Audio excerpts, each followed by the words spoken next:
Assalamualaikum warahmatullahi wabarakatuh. Kembali lagi kawan di Legenda Catur Dunia. Kita lanjut Speed Chess Championship 2024. Sekarang gilirannya Magnus Carlsen beraksi berhadapan dengan Arjun Erigaisi.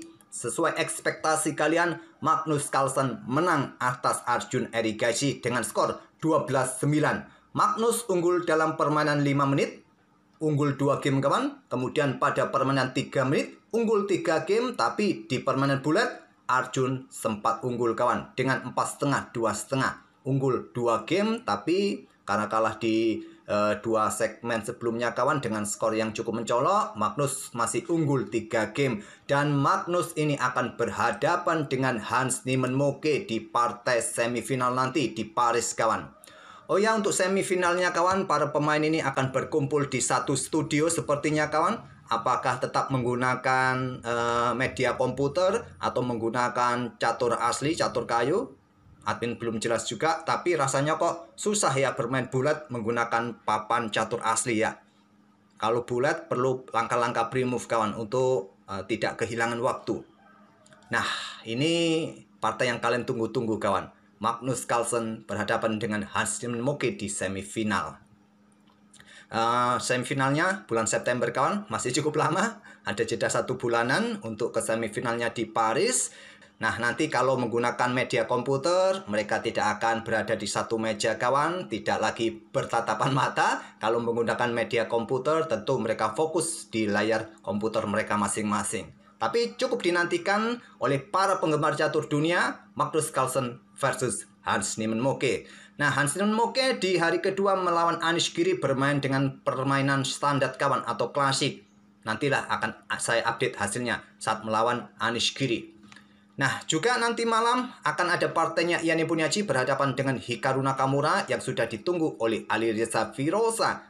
Tinggal satu nama lagi yang ditunggu oleh 3 pemain untuk bergabung di Paris nanti. Nah, langsung saja ke papan permainannya. Arjun Erigaisi versus Magnus Carlsen. Saya pilih pada game kelima. Nah, kawan-kawan mungkin sebagian tadi malam melihat live streamingnya. Terlihat pada game kelima, Magnus Carlsen saat menghadapi Arjun ini kawan sambil makan. Terlihat seperti makan pecel kawan. Sepertinya habis GoFood dia. Oke kawan, lanjut saja. Ada pion E6, kuda F3, pion D5, Queen's Gambit decline dari Magnus Carlsen ataupun Arjun kawan. Dan Magnus mentransposisi ke bentuk permainan Katalan. Arjun langsung membuka Katalan dengan pion D pukul pion C4. Langkah kedua, opsi kedua kawan. Langkah utamanya ya gajah E7. Tapi sudah sangat sering saya sebutkan langkah gajah E7 ini. Bagi kawan-kawan yang belum tahu jalur gajah E7, nanti di akhir video seperti biasa saya sertakan link playlist permainan Katalan yang sudah sangat sering saya ulas kawan. Nah, bagi kawan-kawan yang belum tahu, silakan kalian buka kembali video-video yang ada di akhir video ini, playlistnya kawan. Nanti kalian bisa tahu jalur-jalur yang sudah sangat sering saya tunjukkan dengan gajah E7. Sementara tak perlu saya ulangi terlebih dahulu. Membuka Katalan pilihan dari Arjun, pion D pukul pion C4. Setelah gajah G2, nah pion A6. Ya, untuk dukungan nanti pion B5-nya kawan untuk perkuat posisi pion C4 ini. Magnus memilih dengan langkah kuda E5 langsung di sini kawan. Di sini biasanya rokade kawan. Nanti diikuti dengan langkah kuda C6. Nah, pion E3 dilanjutkan oleh putih. Setelah itu gajah terang D7. Menteri bergeser ke petak C2 kawan. Ada pion B5. Kalaupun ada tekanan di sini kawan untuk menekan kuda, bisa diblokade dengan kuda D5. Memblokade diagonal terang panjang. Oke, kembali lagi ke langkah aslinya kawan. Di sini Magnus memilih langkah engine yang kuat juga kawan dengan langkah kuda E5. Apa maksudnya? Tentu siap-siap membegal buah hitam jika bergerak ke petak C6, petak D7 dan buka juga diagonal terang. Apakah dengan pion C5 langsung melakukan counter kawan? Apakah dengan gajah B4 langsung keluarkan gajah tempo skak dan persiapan segera rokade di langkah berikutnya? Arjun memilih gajah B4 skak. Blokade oleh kuda C3. Mungkin kalian ingin rokade di sini? Silakan. Ataukah pressure kuda C3 dengan kuda D5?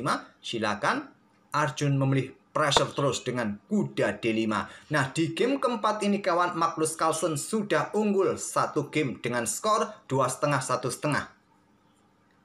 Arjun ingin mendapatkan kemenangan untuk menyamakan skor. menekan kuda C3. Menantang pertukaran di sini. Kalau diterima sekarang, gajah sikat kuda ambil balik, nanti ada masalah di ruang-ruang terang ini kawan. Sepeninggal gajah terang kalian. Jadi tidak mungkin Magnus Carlsen akan menukarkan gajahnya. Magnus amankan Raja Rokade, melepaskan pion kawan, sikat oleh kuda, ambil balik oleh pion B, sikat kawan, pion ini jatuh di langkah berikutnya, temponya benteng dalam posisi kena serang. Di langkah ke-10 ini, Magnus sudah kehilangan 3 pion. Tapi komputer menilai posisi putih baik-baik saja, kawan. Baik-baik saja. Coba lihat. Walaupun kehilangan 3 pion, kawan, Magnus berpotensi bisa lebih cepat mengembangkan perwira ketimbang hitam. Hitam masih butuh rokade untuk amankan raja, kembangkan 2 perwira minor, koneksikan 2 perwira mayor. Sedangkan Disney, coba lihat, gajah, kuda siap membegal pergerakan buah-buah hitam yang berkembang ke petak C6, petak D7. Benteng juga aktif menempati lajur B yang sudah terbuka penuh ini. Dan Disney, Magnus keluarkan menteri langsung menyerang. Menteri A4 skak. Blokade dengan kuda D7, langkah blunder kawan. Yang terkuat dengan pion B5 langsung. Walaupun terlihat malah membuka diagonal terang untuk menyerang benteng. Jangan terburu-buru untuk ambil pion menggunakan benteng, bahaya sekali kawan. Karena tentu saja diambil, mungkin kalian mendapatkan benteng kuda di sini juga. Menteri hitam juga mendapatkan kuda di sini. Kalian mungkin dapat kuda di sini dan di sini hitam rokade. Hitam masih unggul 2 pion kawan. Dan pionnya pun juga cukup bagus di sini. Oke, kembali lagi ke langkah aslinya kawan. Nah, saat ada skak seperti ini, langkah terbaiknya memang dengan pion B5. Nah, menteri akan mungkin mundur ke petak A3 untuk awasi raja tidak bisa rokade. Menteri hitam ambil kuda di petak E5. Ada gajah F4 untuk mendapatkan tempo berkembang. Baru di langkah berikutnya ambil benteng yang di belakang. Menteri ke petak F6. Nah, di sini Stockfish menyarankan ambil pion di sini saja kawan untuk mendapatkan pion-pion. Kalau benteng bergerak, kuda gantinya nanti. Oke, kembali lagi ke langkah aslinya kawan, tapi memilih blokade dengan kuda D7. Apa yang dilakukan oleh Magnus? Gajah F4 terlebih dahulu kawan. Pertahankan posisi kuda. Koneksikan 2 benteng. Benteng-benteng juga siap dikeluarkan kawan. Posisi Magnus masih bagus di sini. Menteri petak C5 atau langsung saja rokade di sini juga bagus. Menteri C5 pilihan dari Arjun untuk memberikan tekanan bagi kuda ataupun juga untuk ya backup mungkin pion C6-nya kawan di sini untuk blokade diagonal terang ini agar kuda tidak kena pin terus-menerus atau juga awasi diagonal gelap ini agar tidak ada ancaman juga saat menteri kuasai diagonal gelap. Nah, Magnus sikat pion B7. Gajah sikat gajah, menteri sikat kuda, dan bisa skakmat. Di sini gajah sikat kuda E5 terlebih dahulu agar menteri tidak mendapatkan dukungan untuk mengancam kuda D7. Gajah E3 terlebih dahulu, lanjut Magnus tidak terburu-buru untuk ambil kawan, tapi serang terlebih dahulu menteri untuk meninggalkan diagonal gelap. Menteri mundur ke E7. Nah, di sini gajah ambil benteng. Selanjutnya, pion C3. Kita lihat Magnus Carlsen sudah unggul kualitas perwira kawan. Dan sebentar lagi pion C ini juga berpotensi jatuh di langkah-langkah berikutnya kawan. Dan Magnus bisa mengembalikan jumlah pion. Lanjut kawan, ada gajah D4. Dorong pion C2, benteng C1. Rokade, Magnus bertukar gajah pukul gajah E5. Ambil balik dengan kuda. Gajah siap keluar mungkin ke sini kah? Nah, baru sekarang menteri ambil pion C2, menyerang pion di sini.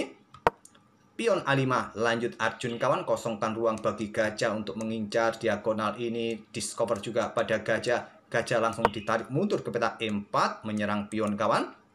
Dilepas oleh Arjun dengan gajah A6. Ya, kalau blokade dengan pion G6 seperti ini, mungkin menteri akan bergerak ke petak C3. Mengincar pion Disney, memberikan tekanan kuda Disney di sini. Memilih melepaskan pion H7 diambil oleh Magnus. Gajah ambil pion H7 skak. Setelah raja bergeser, gajah langsung ditarik mundur agar tidak kena jebak oleh pion kawan. mundur saja langsung ke petak E4 dan ada pion F5. Gajah mundur ke G2, ada pion F4. Magnus melangkah menteri E4, pressure kuda di sini kawan, dan tetap menjaga pion E2-nya. Nah, menteri G5, lanjut Arjun, backup kuda. Kemudian benteng caplok pion C7, sekarang Magnus Carlsen unggul satu pion kawan, dan unggul kualitas perwira. Lanjut dengan pion F3. Mungkin kalau disikat kawan, maka ya siap disikat oleh kuda. Kalau diambil menggunakan pion, benteng jatuh di belakang. Kalau gajah bergerak ke sini, ya pion ini juga mungkin akan melaju terus. Sikat saja Magnus tidak peduli. Dan di sini gajah D3, langkah bagus dari Arjun. Itu ancam menteri kawan. Kalau tadi sikat oleh kuda tempo skat, ambil oleh pion, mungkin seperti ini jauh lebih menarik ya menurut kita.